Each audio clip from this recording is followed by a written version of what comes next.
Hello, everyone, and welcome to another episode of Songs and Sorcery. But no, honestly, today is a special day. Not only is it the holidays, it is Thanksgiving, but we are here together as somewhat of a pseudo family. But before I get to the main portion of this video, as you may have noticed by the title, I have a very special treat for you today. I hope all of you enjoy it. I hope all of you, take it in and, may it sort of, bring something, to your day. If you don't maybe have anyone there with you, or perhaps if you don't, sit at the table, welcome all to this episode. Okay? Enjoy yourself. Have a snack if you want. Have a special treat. And enjoy.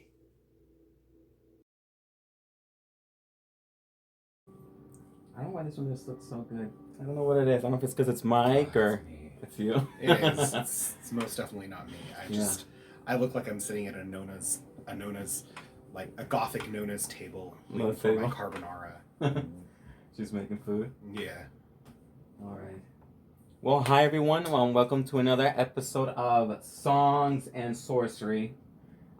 This is usually a channel where I talk about, my theories and things about magic, things that surround it. How things could work theoretically speaking if it was from a fantasy place into a more realistic, more like scene or whatever. And then like the things I think about or things that I read in books or things I see online. But I'm excited today because with me I have two very special guests known as Austin and Mike. Hello. We're special. They are very special. I'm very special. I love these guys. These guys are first of all, they run a shop called The Cat and Coach. It's located in Taylorsville, Utah. They both have an amazing podcast. I have been a fan of your guys since I started listening to it maybe 1 year ago, maybe 1 or 2. Okay. And so I really love your candor. I love your banter as well. Oh, that's refreshing to hear. Yeah. Sometimes I think we're just mean and ridiculous. But like what a little jaded, but who isn't, But I mean, we're two gay men in Utah. Of course, we're gonna be jaded. Yeah. But the reason why I want to sort of do this sort of interview thing is because I wanted to meet you guys in person because I'm sort of in the beginning stages of this spiritual journey that I'm doing, and so you guys were very impressionable to me, and so I wanted to I guess see and get to know the real deal as much as possible. Okay. So yeah. Austin's going to be dealing with some customers, guys. They run a legit shop. I'll be right back. Yeah, he'll be right back. No worries about it. Do you want to continue, or should we wait till he returns? We could wait till he comes back, if you like. Okay. Or I'm good either way. I know but depending on what they're actually, for, yeah. Maybe here for a minute. Is there anything you want to talk about while we wait? We can. I was able to, I think, get to know Austin, I guess, like a little bit from our previous interactions, but I'd like to know a little bit about you, Mike, since you're here, So I guess, we could even go into the questions somewhat, at least for your part, and then when Austin comes back, we can re-ask him like the same questions. Okay, sure. So, and part of the first question is, of course, I already introduced your name and what you guys sort of do, but I think a question I could give to you would be, I guess, like, what is your profession? I guess, more specifically, like, what type of, craft do you do? Things like mediumship, if you have that sort of thing or whatever, and and how that sort of works out for you in your day-to-day. Okay. So as to my profession, I would probably have to identify as really just a professional witch / occultist. Okay. I'm kind of a little bit of a jack of all trades. I've learned a lot of stuff. I've had a lot of time over the years to learn and study lots of different things. As to my practice, we are, of course, affiliated or we oversee a coven here in the valley that has its roots in old Italian witchcraft, okay. but we are not purely Italian in that sense. We also incorporate elements of Shoveksani, which is a particular type of folk witchcraft that's commonly practiced in the Romani community. Okay. I'm kind of all over the place. I of late have really gotten back in touch with my chaos magician roots, because that was something that was of a lot of interest to me when I was younger. Throughout my teens and college years, there was a lot of chaos practice happening. Okay. So I'm kind of all over the place, as I think Most more experienced practitioners tend to be. Like, yeah. These practices, I think, are really more often than not are so much a melting pot. Melting pot. As a result, we all become kind of melting pots. Okay. Did I get all those? Did I miss them? You. Yeah, I think you got it. Cause I know we have like the outline there, like right in front of you. I'm just trying to see if I can like re-go over some things. So I guess the next question on the list, at least until Austin comes back, is that like, well, I usually ask, where were you born and how was, growing up in that sort of lifestyle like for you? Um, my answer to that is probably going to be pretty similar to Austin's. As where I was born, I'm native to Utah, but I was raised in a household with a family that were not native to Utah, so we were never really, including myself. And when I say we, I'm talking about including myself in that. My family were never really. We're not LDS. People who are at all familiar with Utah will, of course, be aware that we have a very high LDS or Mormon community here. Yeah. Very large Mormon community here. I saw the temple downtown. Yeah. Oh God, the valley's full of them. Yeah. Anyway, yeah, but so never really fit in here as it would relate to the politics, the spirituality. As to the spirituality specifically, my mother does all this, and her mother did all of this, and I was very lucky in that I was raised in a household where the study of things like witchcraft, the study of the occult, these kinds of practices and beliefs, these were just normal things. And even from a very young age, as soon as I was able to start to learn to read books, I was given a deck of tarot cards. Okay. That was just a normal thing. This is just what we do. So I had a lot of support growing up and being born into that kind of a situation, and I'm very thankful for that because a lot of people don't have that kind of support. Yeah. And it's more of a struggle for them to really be able to become who they want to be as it would relate to their spirituality.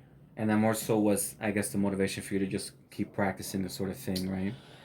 As opposed to like how most people in the U.S. either grew up in a very, like religious household with, certain things in mind. And so it is out of this thing of community or just like their parents are in like these traditions that to sort of just keep it going just out of, you could either call it fear or just this is just what we do. Yeah.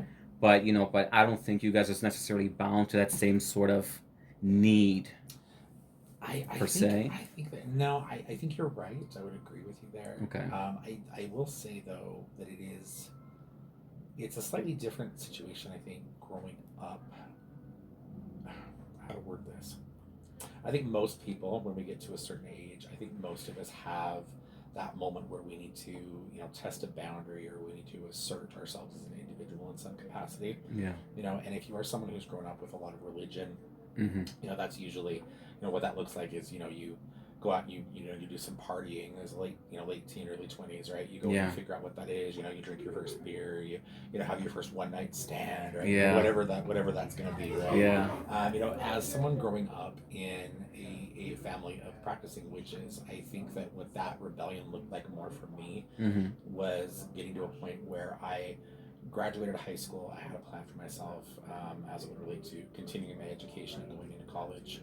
And I had a period of time there, I think, where I, in the pursuit of some of those goals, educational goals, and what would ultimately, I thought at the time at least, be my career path, I had a moment where I was like, I have to step away from this. Okay. Like, this will always be my belief, but for at least a period of time while I investigate and kind of pursue some of these other goals, I'm just not probably going to be as on top of the practice. I won't be as involved. And so I did go through a period of time there where I, again, it was never an issue of belief or faith, but I stepped away. I did the disconnect for a few years so that I could complete some other things. Okay, so it wasn't anything where, like, I guess growing up in your spirituality, did you ever have like any doubts as to how, like, more religious Christian, like Abrahamic faiths usually have doubts and those sort of things? Did you have something similar from what you've seen, or not really? No, it's very different, I think, and that's one of the reasons why I think the practices that we identify as folk magic, as witchcraft, as the occult, whatever they may be, right? Whatever the label might be. I think that's one of the reasons why people, once they settle on those kinds of things, once they pursue that kind of a path, they really, for the most part, I think they stick with it. Okay. Because there are experiences that you will have and things that will happen to you, things that will happen for you as you are practicing those kinds of things Okay. that continue, I think, to confirm your belief in your faith. It's been my experience over the years in dealing with a lot of Christians, Abrahamic faiths, Yeah. people who are of Abrahamic. The majority of faith, the which U.S. is the religion majority here. of the world, right? Yeah. It's been my experience that a lot of them are, they're brought up in that, so that is of course where they kind of house their belief. Mm-hmm. But a lot of them have expressed in communication over the years that they've never really had an experience that has confirmed that belief for them. Yeah. There's a lot of talk about faith and a lot of talk about loyalty to the church and these kinds of things, right? And a lot of pressure certainly from family and community, right? But they're not having experiences, like direct personal experiences with deity. They're not having actual encounters with spirit. They're not having things that are for them confirming what they're believing. Yeah. And I'm not saying those things don't ever happen. Right. I'm sure they do. Right. Yeah. We have stories of some very powerful things happening in religions. Yeah. But I think that's why I have never really felt a sense of doubt there, or a sense of fear, or as though I was maybe making a mistake as it was relating to where I was putting my belief. Okay. Yeah. All right. So then how were you able to sort of like growing up in the community or whatever, like, with your background and your spirituality, how were you able to sort of, I guess balance that with the mundane life in regards to work, your things like friendships, schools, anything like that sort of thing? So, I mean, was there, it's not like, you just came to work in fucking pentagrams, pentacles, skulls. Maybe you did. Some people probably didn't give a shit. I actually did. You did? Okay. Yeah, and I had over the years a couple of interactions with some, managers, some supervisors. I did the corporate America gig for a long time as I was finishing college.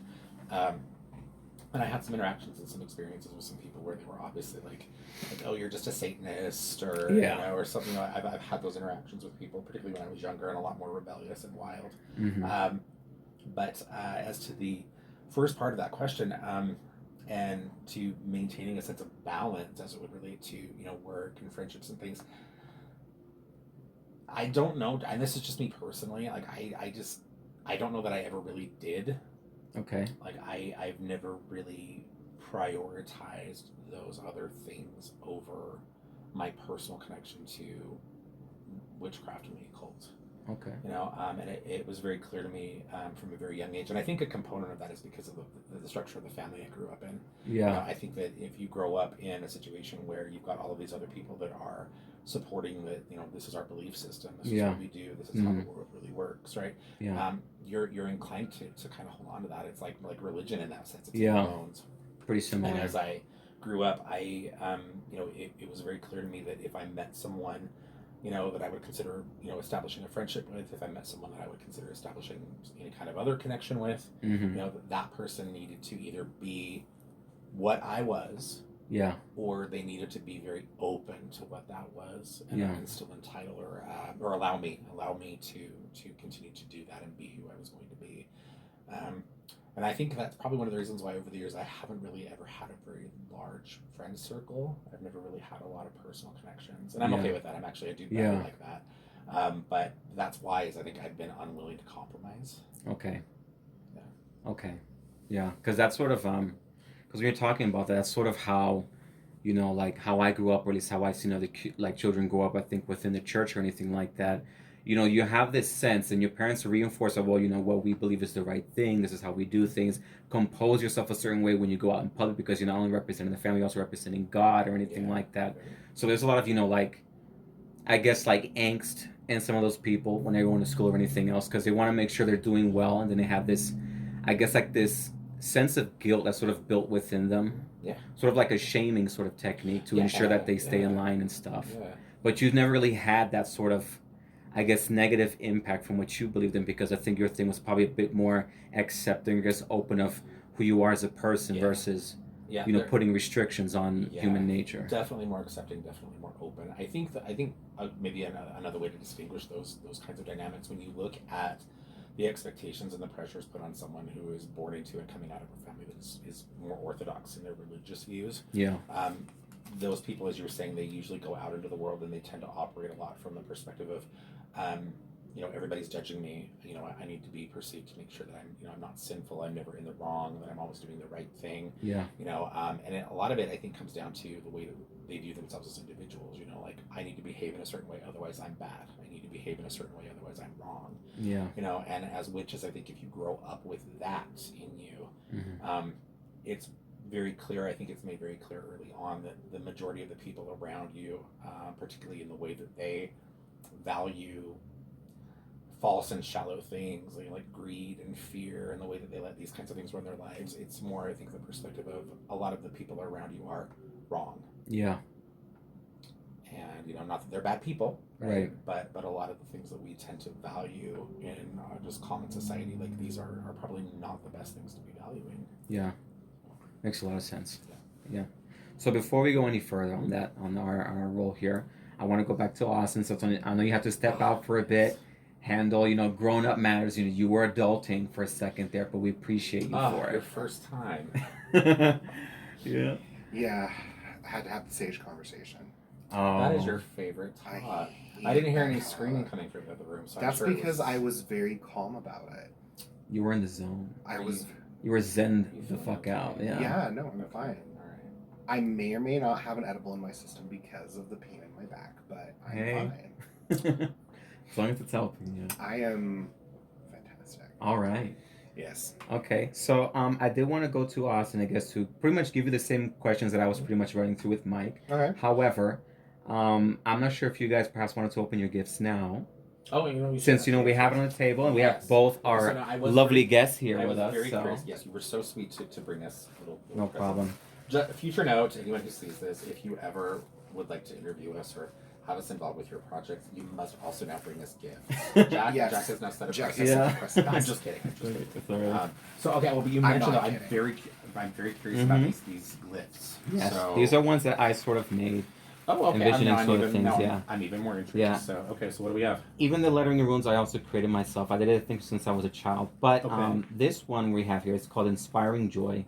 And this is called the Guardian's Embrace. Okay. And so these are two runes that I made because these are things that I sort of, want you guys to keep with you. I guess like the embrace of someone protective, but also that can help infuse some joy in your life. Because I feel like everyone needs that, especially now with all this crazy shit happening. Oh, yeah. And then this one here, I'm so sorry. This one is essentially the child, or I guess a combination of both of these runes together. Oh. This one, I gave it a name called Mikudo Alemi, which essentially translates to, in my thingy, it says, my shield, my joy. Oh, okay. Okay, I like that. That's beautiful. Thank you You're welcome. Thank you. Those are amazing. I love what you've done with these symbols. Oh, these are so cool. This is beautiful. Thank you. Oh, these are beautiful. Thank you. You're welcome. Wow. Oh my gosh. Okay. Wow. I'm happy you guys like it. We're spoiled. We've been spoiled. That comment I was making a moment ago about other people bringing us gifts, nothing you could bring could compare. So, so don't waste your time. I'm doing it. I'm putting it on. Yeah. If you need help, let me know. My hands are free. These are so amazing. Thank you. You're welcome. And you've got the symbols on the back. Yeah. And then, so what are there particular types of stones, or are they just glass beads? I don't believe they're glass. From what I looked at, I think they're onyx beads. Yeah, I was gonna say they're too heavy. Yeah, they've got to be a gemstone. I mean, I want it to feel as legit as possible. I might as well just help you with Help that. me. I don't know if it's the beard. Yeah, I'm not left-handed. Thank you. Oh, you're so sweet. Put your hand up for me. I do make jewelry. I'm just saying. There we go. This is beautiful. Thank you. You're welcome. I'm wearing it now. There we go. Oh, and it's my colors. Yes, Yeah. We love the red. I know. That's why I asked before. I was gonna do a completely different color scheme, but when you mentioned you like those colors, I switched it up and made something a bit more, It's very authoritative, very, boom. I like it. It's gonna be a ritual piece. Oh, awesome. There you go. Yeah. It's gonna be a ritual piece. I'm gonna go home and I'm gonna put this on my altar at home. Cool. Yes, I'm gonna name and consecrate. I mean, I will wear it also, but I mean, tonight I'm gonna put it on that. Yeah. Who That's shall I awesome. consecrate you to? It's like Well, let's figure that out later. We got Yeah, more whoever questions you to like. answer. Yes. Okay. Yeah. You need to get caught up because we're That's we're already a right. few That's questions right. in. All right. So just to start off with Austin, same questions I did with for Mike. Okay. I pretty much asked, where were you born, just for starters. Okay. Age, sex, location. I am male. Okay. My pronouns are he, him. Okay. You read the notes. I did. I Cool. was born in Ogden, Utah. Okay. Though most people don't think that I'm a native Utahn. Okay. Yeah, we can kind of lie you and I, because we don't really act. It's because we don't act like it. But I did have grandparents, I had my mama who basically raised me, who's from the South, and then I had my nonna who also assisted in raising me, who was from, she was first generation Italian. Okay. Well. So and by first generation Italian, I mean she immigrated over. So technically, I guess she was like the generation instead of first generation. But she was from Avellino, Italy, and so I kind of grew up around that entire that culture. I'm superstitious as fuck, and that's what I'm here for. So Okay. I swear. oh, sorry, I'm It's all right. superstitious as fuck. It's fine. Like, this is pretty much an adult channel. Oh, I mean, because I'm just covering my bases on YouTube. They're very, like, we don't want, like, I'd say it's not for kids. I have to spell that out. If it was, then whatever. Yeah. Okay, and I guess, like, the next thing I guess I would ask then, with that in mind, how would have your home life had been then, growing up as you are with your spirituality? How was that like growing up as a native to Utah? It was very interesting. Okay. Because I had a lot of people who were surrounding me all the time who were not my mama or my Italian side of my family. It was a lot of neighbors who were always very Mormon, and I remembered I so desperately wanted friends because I was always awkward and weird, and so they invited me over. A lot of people would invite me over on Monday nights, and I never understood why I wasn't allowed to go over on Monday nights. It's because Monday is family home evening for the church, and my dad would never let me go. My mom would never let me go. My mama, my nonna, never. And so it did kind of alienate me a little bit because religion in Utah is such a huge thing, especially the farther south you go or the farther north you go. Salt Lake is pretty, like, it's really religious in the Salt Lake Center. LDS temples. Like the LDS temples and stuff like that. But really, like, up north in Ogden, from where I grew up, it was like podunk town. So, like, I mean, Hooper is pronounced Hooper. Okay. And like trailer trash kind of stuff? Kind of a little bit. Adjacent. It was Trailer very trash much adjacent. like country. Gotcha. I mean, I grew up on a farm. Okay. So I grew up raising horses and sheep and cattle and stuff like that. And so I had that kind of feel. And so it did affect me a little bit. But also, I look back on that and I'm so glad I didn't get indoctrinated, because I'd have so much religious trauma. It wouldn't be funny. Yeah. That's a serious thing when it comes to the religious communities, It is. It's rare to find some that are as open when you consider the Abrahamic, traditions and how they enforce their sort of spiritualities. So I guess growing up and stuff. So I'm assuming your spiritual journey sort of started at your home. Yeah, that's where it started. Yeah. So my mama was a conjuring root worker. Okay. She did lots of hoopin', hollerin' gospel stuff, and so I got that. My nonna was, for all intents and purposes, Catholic, though she wasn't Catholic. Yeah. When it came to be obvious that I was psychic, I was seeing dead people, I was having visions, or I would have feelings, or that I had abilities. My nonna and my mama both, I was touched according to my mama, and I had the sight according to my nonna. And so I grew up watching my nonna pray to Mary, even though under her breath, if you listened really closely, the prayers that were in Italian clearly stated Diana. Yeah. So I did grow up with a huge spiritual influence. My mother and my father were not a part of that. My mom, still to this day, thinks Nona was crazy, and my dad thinks religion's crazy, but my dad loves and accepts me as I am, which is really great. Yeah. It's really interesting having a Southern father who's like open and is like, when I moved into my new house, I had to get guns so that way if the Republicans had an uprising, I could shoot. And I'm like, Dad, that's great. He's like, what a twist. I know. I'm like, oh. He's Yeah. like, no one's gonna get my boys because he considers Mike his son. So, Okay. So it was very interesting growing up with that. Was I without struggles? No.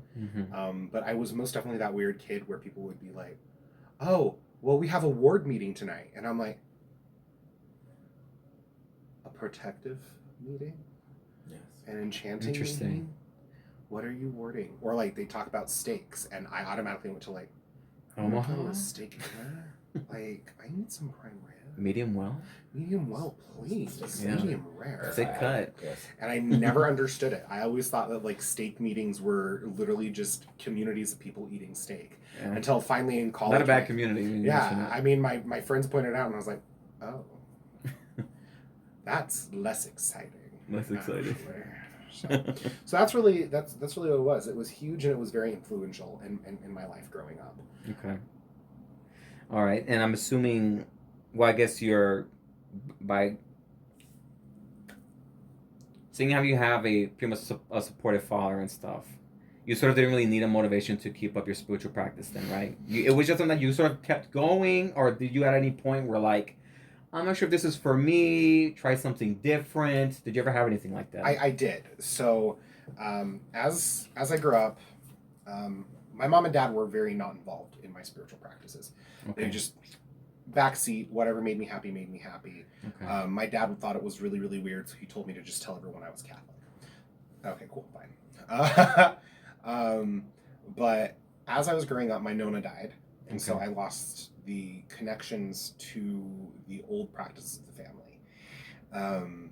So I lost that, and so I was trying to find something else, and so I delved into the highly gospel Christian side that my grandmother was going to, because she always would work conjure and roots and bibliomancy and all this other stuff. So we'd go, and I'd go to church, and it just never connected. I loved the music, I loved the song, I loved the chanting, I loved all of that stuff, and I loved having the interaction with people, the ceremony of it. But I did not get the gospel. I didn't understand the gospel. I don't know what kid would, but it just didn't connect with me. I didn't leave church feeling fulfilled. And so it was actually my grandmother's pastor who approached me one day, because apparently I was talking to dead people out in the back during Sunday school.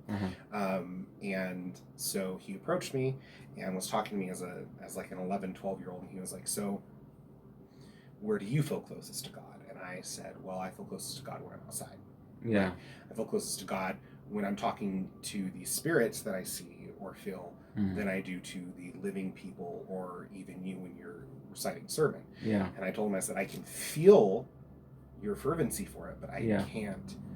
You don't have a connection to the words or to the message. So he was the one who actually presented me with Wicca, a guide for the solitary practitioner, by Scott Cunningham, because he was a theologian.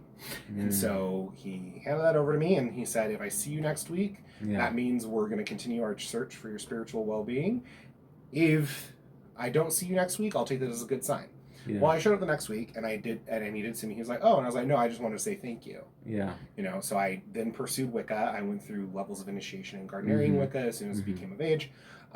So I did do traditional Gardnerian Wicca, went through the entire shebang, and then in college I did have a point where I took a huge step back, mainly because I was running a coven, I was in shows, I was doing auditions, I was doing all this stuff, and my studies were falling behind.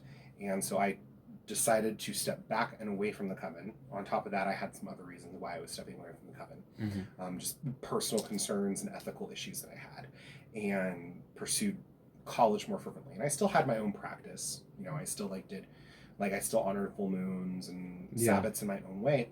But then I got my handle on some of my Nona's old cookbooks or recipe books, which is basically grimoires.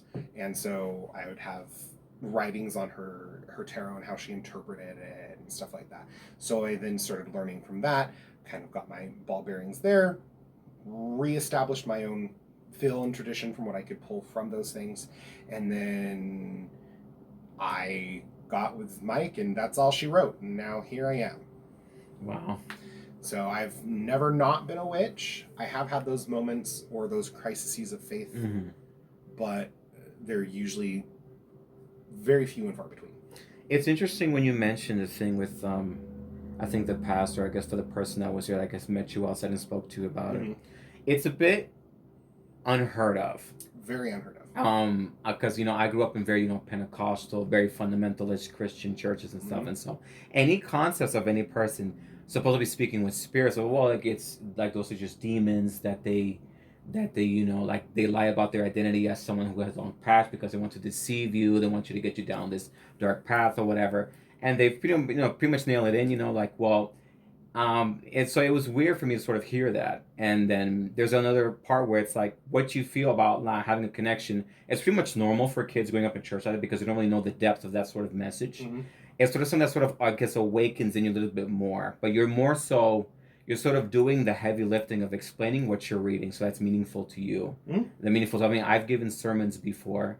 Like, as an example, I talked about how, I sort of made an analogy as to how, like, the Ark of Noah is essentially a foreshadowing of, like, Christ in the future, how he was letting on animals that were both clean and unclean as Christ forgives and he accepts people that are clean or unclean people, whatever. Something similar. So I was pretty much doing an apologetics kind of thing to sort of, spin that together. But it was interesting when you mentioned how, pretty much Man of the Cloth was like, hey, there's like this Wiccan thing that, you could probably check out because the guy was a theologian and stuff, But that was interesting to me that you mentioned that. I find that when religious leaders are they themselves educated, they are usually a little bit more open.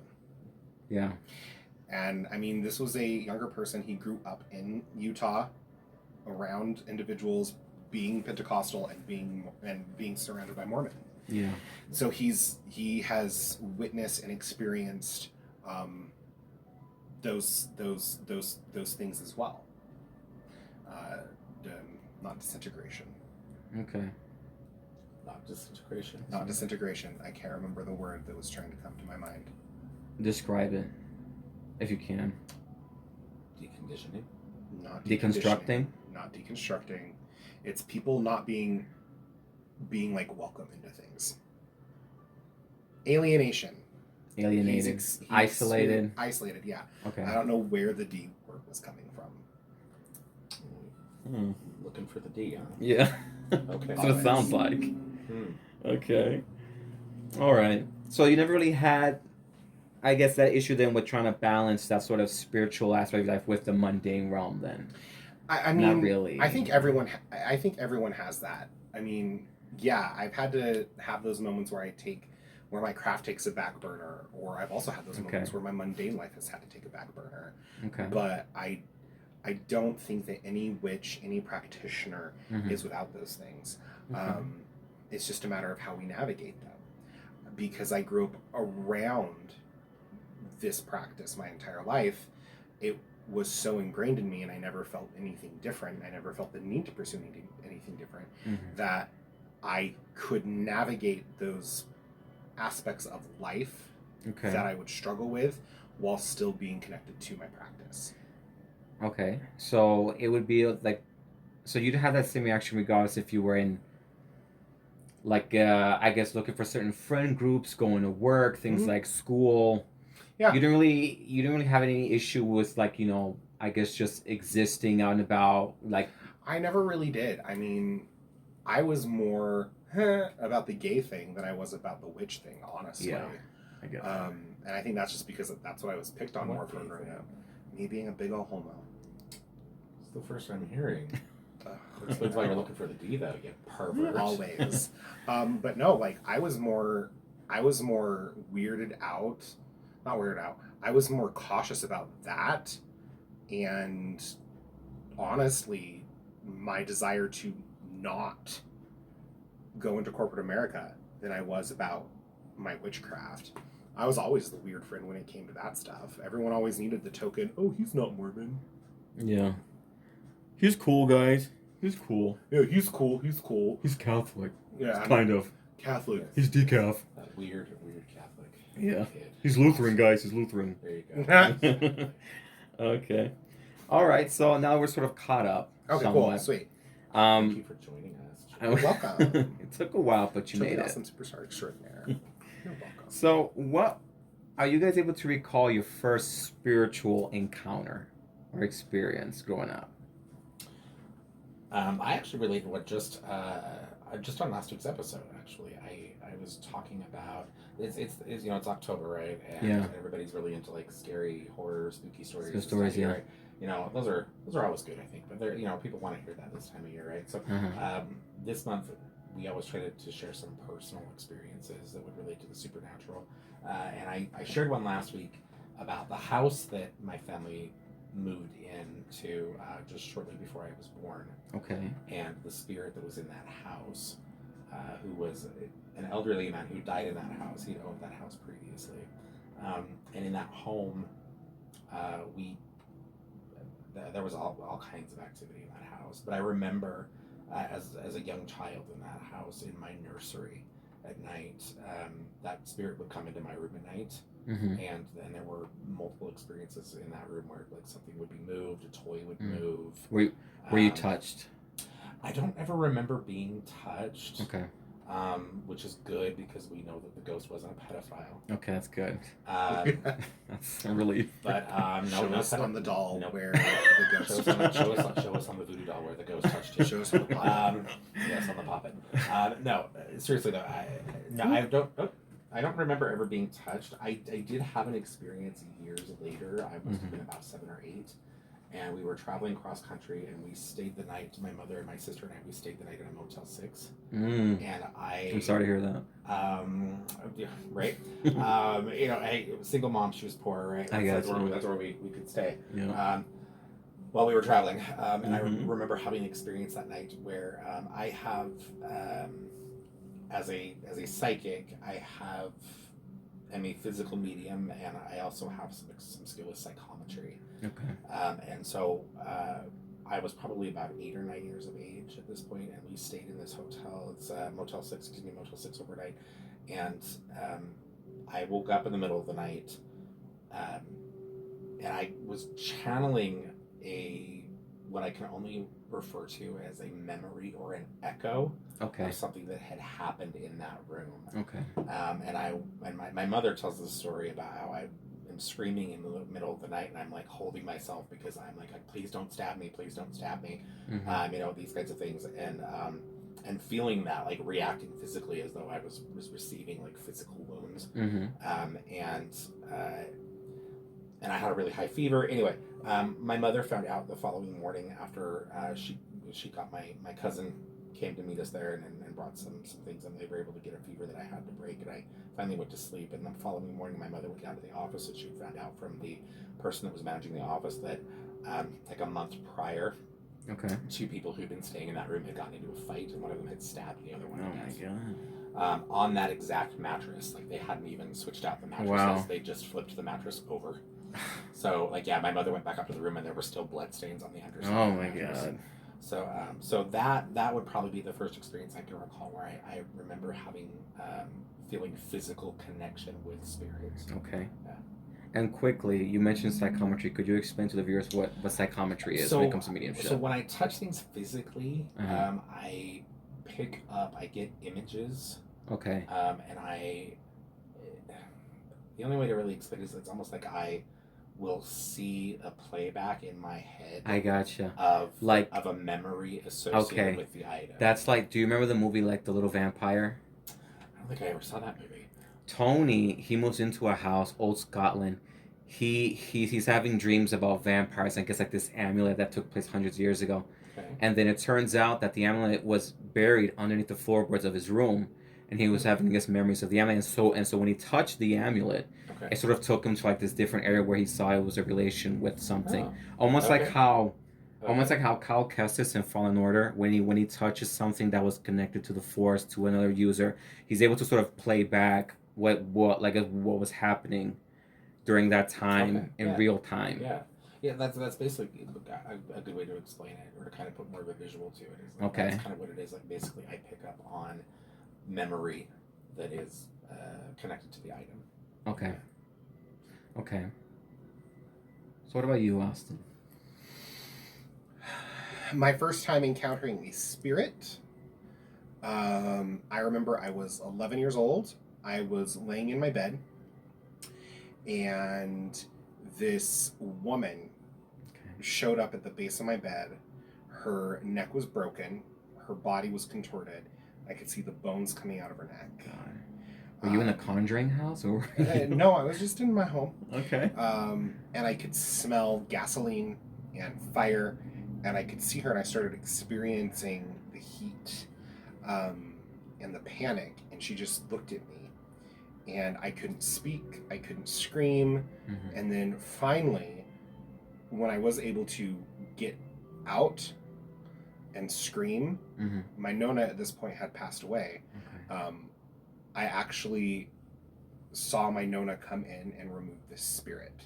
And so when I talked to my mama about it, because my Nona died before my mama, she said, "Oh, you were seeing a haint." She called it a haint. And so then she went through the process of haint proofing my room. Okay. A haint is basically a spirit that is troublesome. Ain't no haint getting in here. Exactly. Yeah. And what we found out in the newspaper was that someone just a couple blocks over had died in a car wreck that night. And I just so happened to have been a bright enough beacon that it pulled her spirit in, and I got to experience that. So Wow. So that was my first spiritual experience. Don't start yawning. Sorry. It happens every You did podcast. this on our podcast. Yeah. Man. It's because I'm connected Get to it spirit. together. The spirit of slumber. The spirit of slumber. So that was my first spiritual experience that I can remember, like, psychically. I think my first, like, actual spiritual experience I remember, like, of magic always goes back and is related to music, because my Nona and my mama both would sing to me. Okay. So there's that. Okay. And I think, and I think on that, I sort of wanted, I guess, to have a question, I guess, on my part. There were times when, for example, I remember I had a dream. I was sleeping, and I assume it was something that was pretty bad or something. And so all I could think about was, I guess, like, I just woke up in a rage, punching my mattress and punching the wall, pretty much saying that Earth wasn't weak or whatever it was, or I don't know what it was. I'm not sure why, but it was almost like I was offended or upset that somebody was pretty much talking shit about the Earth I live on or something. I'm not sure what it was, but I've had experiences like that where if it wasn't, like, anger, I was waking up with sadness and just crying my eyes out, just right from a dream, just sleeping and just crying or whatever. But it was things like that where I'd be like, I don't know why those emotions, I guess, because when you're in a dream, those kind of things are sort of like dampened. Like, you can sort of, like, if you're having a very vivid dream where you sense immense fear or you feel like you're getting hit by something or anything else, the impact itself of that hit or that stab or whatever it is isn't like as real feeling as you would in real life. But then there were certain times when, like, if you're having grief within a dream, or I guess anger in a dream, you sort of wake up with the same exact level of emotion. And so I'm not too sure why that's the case, but it's been a few times. Probably therapy. Who knows? Maybe do some divination. Maybe some divination. Yeah, do some divination. That just sounds like you have like very lucid dreams, or dreams where you may or may not actually be astral traveling somewhere.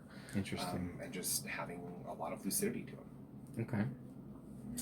Alrighty. All right. So, do you guys remember your first spell and your first fuck up when it came to spell work? I saw this in the list of questions. Yes and yes. You go for it, because I had to think about this one. I'm struggling. Go for it. Is it because you've never had a fuck up? No, I fuck things up all the time. And in fact, sometimes I deliberately screw things up just because I want to see what the results are. Okay, so my very first spell was a bind. Ooh. Figures, gay kid Wicked into witch. that kinky shit. Wicked My very first spell was a bind on some bullies who were making middle school. Sir. Sorry. Who were making 7th grade a little hellish for me. Here, 7th grade is middle school. Mm-hmm. Technically, it's 6th through 8th, which is middle school. But usually at 6th grade, you're still in the elementary. Anyway, so I'm going. Okay. So I found this spell that my nonna would use, and she used coffee grounds, day old coffee grounds. Okay. And she also used the coffee filter, which she would always have unbleached coffee filters, so they were always brown. Okay. And then she put the person's name or the picture of the person into it, and then she would bind it up with black or red string, and then that would go into water and then in the freezer. Okay. The idea is the coffee grounds basically negate or block or filter anything that would they would try and come at, so it would not affect me. The coffee filter functions for the purpose of keeping everything together. You have your tag locks, and then you bind them so they cannot move out of that, and then the freeze is to just solidify it in place. And I was picked on pretty bad by these kids. Okay. And so I did this working, and I was thoroughly convinced that I was the biggest, baddest witch in town. Because when I got to school, these children wouldn't even look at me. Mm. They left me alone. It was just there, and I was like, damn, this shit's awesome. Yeah. And so You're feeling yourself, huh? I was feeling myself. And so one of the biggest fuck ups that I think I've had, so I was going through, and this is still when I was young. Mm-hmm. I'll talk about a fuck up that I had when I was that I've had when I'm older too. Okay. But I had braces, Oh. and so I had brace wax with me, which is what you use to keep your wires in place for like a bracket if it pops off or something. Okay. Because you're eating things you shouldn't be. You're chewing your nails. Mm-hmm. And there was this kid who was just acting like a complete and total idiot in class, and he was really getting on my nerves. And I was not here for it. And so I was just making a doll, and I was just pretending it was him. And then I whacked it with the pencil, and he fell down and broke his ankle. Wow. And I was like, and that was a little terrifying. Don't test me, bitch. I Don't was test like, me. ha! But that was really cool. But I think one of the biggest fuck ups that I've ever had, and this is pretty consistent, is I go full bore a lot. And so if I do a cleanse, it is bleach. Everything is The floor's dead. white. The floor's white. Yes, it just. But then when I do like wards or protections, it's like, and this is an adamantium wall, motherfucker. Like it just impenetrable. Wolverine. Yeah, and so I remember there was one time,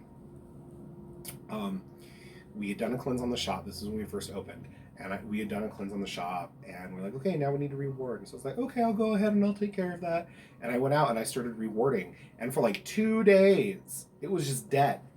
It was just dead. I was like, what the fuck? And so we did some divination, and Mike was like, it's your problem. I was like, it's not my problem. It's not my fault. And Mike was like, no, you. I would have said that anyway. You would. He was like, I must you have something you shielded did. it so effectively that you're like, no one can find us. So then we had to go through and we had to redo that and get that a little bit more balanced and taken care of. So, Okay. that's why when everyone's like, oh, you have to like protect. I'm like, no, there's a balance. There's a balance, and sometimes overprotecting just prevents you from all the other things that you're trying to work on. Is it also possible? I know this might be something later on, and I do want to get to Mike on this. Is it also possible where, like, let's say, I guess like a passive effect happens where you're going through an issue like that, and so you're sort of internalizing your desire, what you want to happen, but you want to play the pacifist route. Is it possible that perhaps other spirits are witness to these events and then they take it in their hands to enact justice on your behalf? Is that a thing you think? I think that is a thing, especially if you have a really good connection with your spirits. Then that's why half the time I don't worry. Like I have like normal wards and stuff, Mm-hmm. and just normal protective talismans, just because of what I do and the type of work that we do. But most of the time, if you have a good relationship with your spirits will handle it before it even gets to you. Okay, that's good. All right. So let's see if Mike remembers anything. I'm struggling on the. We get it. You're perfect. No. I make mistakes all the time. Okay. No, I'm struggling on the first spell though, because I think growing up, that's one of the weirdest or one of the most different dynamics between children who are born into families where witchcraft as a practice is already kind of like, this is normal, this is common. Okay. Because I think that when you're younger, you it's just what you do. You're just doing the thing, yeah, and you don't realize like, oh, this is a spell. Yeah, and that's what my experience was like. I remember when I got into grade school, and my mother telling me before, she was like, okay, we need to have a talk, and this is going to be a weird talk, but you need to make sure that you don't go to grade school and that you're careful about what you tell your classmates and your teachers about what we do at home. And it was one of the weirdest things, because it was almost like it's that kind of conversation that a parent has with you where you as a child start to wonder, like, what happens in the house stays in the house. Yes, like, is what we're doing at home bad? Like, I can't talk about it's illegal, right? And then and my mother was really cognizant of that. She was like, we don't do anything bad at home, but what we do at home is something that a lot of other people don't understand. Yeah. And in the same way that the people that you go to school with should be allowed to go to church on Sunday, and you need to support them doing that, they should be supporting us in what we do, but many people do not. They do not, yeah. And so it was kind of, that was her explanation. Okay. So when I think about the earliest spell, I struggle with that, because I think that for a good many years there, I was doing spell work with the family, and just was not consciously aware that that's what we were doing. That's why I was like, first spell that I remember casting on my own, knowingly. Yeah. I think, well, I mean, if we're looking at that, I mean, this I'm going to say, because of the age I was at this point, I know for sure this was not my first spell. But one that I did that I would probably, much like yours, I think it's funny, because I think when we're younger and we start to dig into spell work, we oftentimes do that, I think, from a position of powerlessness, or a sense of powerlessness. Yeah. And because of that, I think that we tend to, those first few spells that we do, they tend to be not as well thought out, or we're just trying to get a little back, or whatever, right? But I remember when I being relatively young, I think I must have been maybe 13 or 14, and doing a spell, and it would technically, I guess, qualify as a love spell. Okay. Trying to get at that point, some boy that I was interested in to pay more attention to me. And at that point, you're like 13, right? It wasn't even did it work? Did it work? I don't know. Are you offended what was now? your age? When I was 13, you were a year old when I was 13. Yeah. It worked totally. Did it? Yeah, it took a while. It took 25 years. I was totally gaga over it. I'm sure you were. Anyway, but no, I remember doing a spell, and I think trying to get the attention of some boy that I was going to school with. And even at that point, it wasn't even like it wasn't even a sex thing. I was 13 and like totally backward when it came to that kinds of shit. So it was just I want him to pay attention to me the way that he pays attention. I want us to hold hands. I just want him to look at me. And just being like, and it was really weird, because that and I'm thinking about that would probably also be a good example of a time that I really fucked it up, because I did that spell and it worked, but I think that it worked in a way that I probably didn't want it to. In that prior prior to the spell, this boy had never paid any attention to me. And then afterward, I was like number one on his list of people to bully. It works backwards. Basically, yeah. And then, so it's one of those situations where I'm like, I should have been more specific. You were like, I want him to love me. The spirits were like, you want him to hate you. Like, Got it. I wanted to put his hands all over me. And it's like, no, I didn't mean fists. I didn't mean fists. Choking you out, but not in the good way. There you go, right? So that would probably be, that'd be an answer. Yeah. I think for me, starting out, I was just reading up a lot of shit. I was like, what feels right, whatever. I was like, I think the first one I can think of where I was consciously making an effort to do a spell was for my brother. He was, I think, gonna leave or move somewhere away. So I want to make like a protective charm or amulet, which Look is, at how how selfless. well, And you and I are like, we did binds and love stuff for ourselves. Like he's like, well, no, yourself or oh something. yeah, because it was. He's better than us. Well, no, it's just it was kind of hard for me to. It's hard for me to sort of like I'm working. I really want to do Bane for work, but I'm like, I don't know if it's worth it. But when it came to my brother, I was like, look, I want to make sure he's all right. He's moving out. So and I was pretty much fading out of the whole like Christian background I was doing because I was like I deconstructed it maybe like a year or two before, still going through some things. But I'm like, look, I want to have something that could work for him, and if it works, awesome. Yeah. So pretty much what I did, I made him the amulet. I pretty much made him. It was like mixed mediums. I used some onyx beads, some tiger eyes. I carved in it. I have a picture of it. I probably might post on this video. He was into the Viking stuff. Okay. I guess like the show. Okay. And so I put like a nice Viking rune on it. Gotcha. I made it look nice, polished in black with some Yeah. silver, some feathers and stuff. Very nice looking. Yeah. He really liked the way it looked. And so what I did was I have a setup downstairs in the basement. I had pretty much like a silver like platter.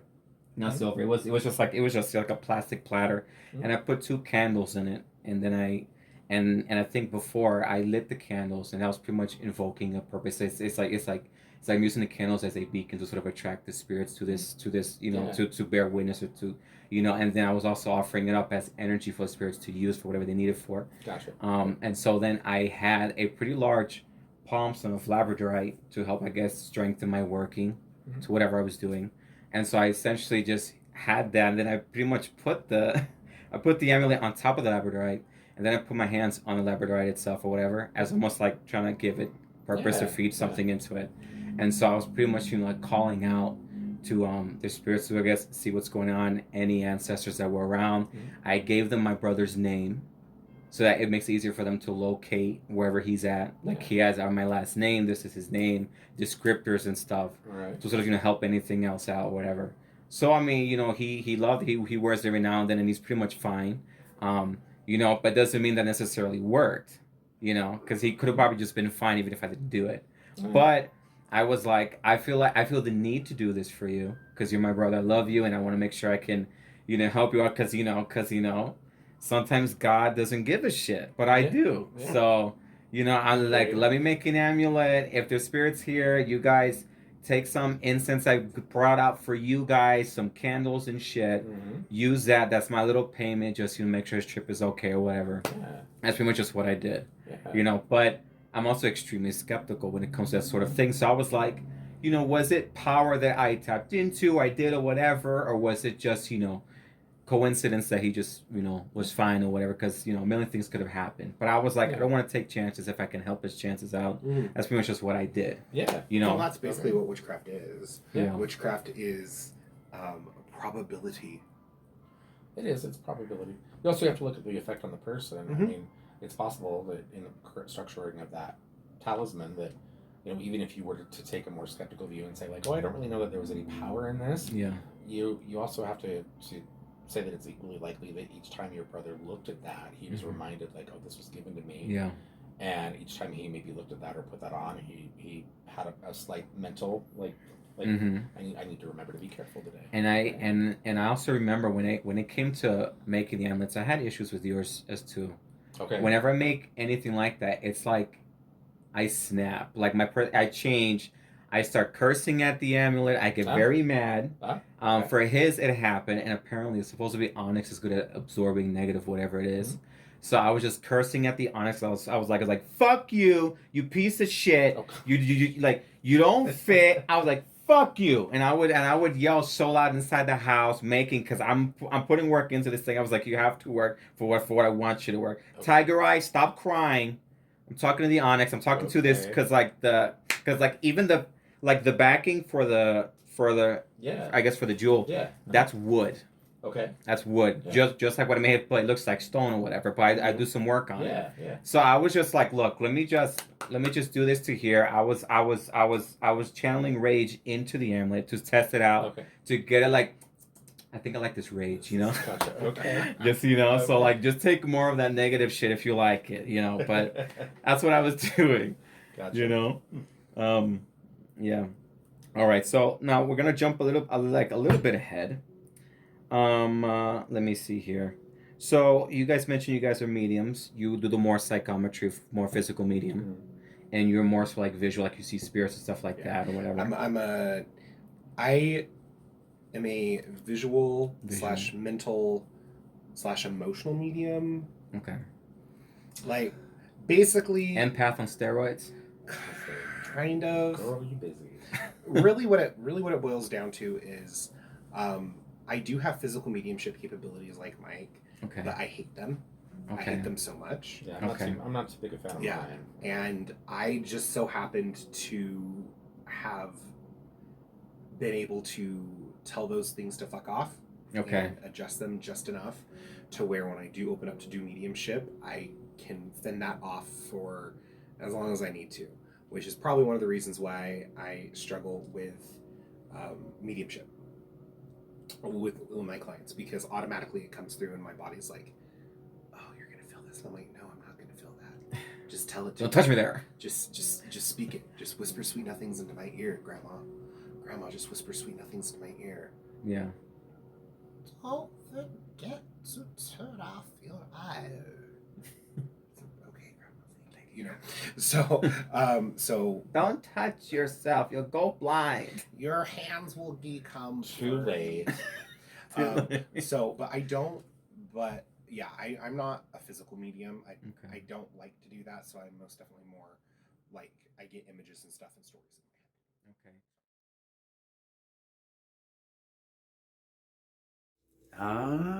Okay. You liked it, didn't you? Good. That was a special treat for you. I hope all of you enjoyed it. I want all of you to, sort of be sure to stay in tune for the second one coming up rather soon, I believe. This is a 3-parter. One of my first, and I'm very excited about it. I hope all of you enjoyed. I hope all of you enjoy your day, your holiday as well, and for anything else you are doing. But make sure you're doing it in safety, whether it's sex or magic. Make sure that you're letting your brother out of his cage once in a while, because it can get rather gassy in there. And remember that when it comes to this time of year, I want all of you, to practice, a little sense of kindness, to go into it, to remember to be kind, to rewind, to, reassess and practice in excess goodness and kindness and all of those wonderful, beautiful things, okay? Until next time, goodbye.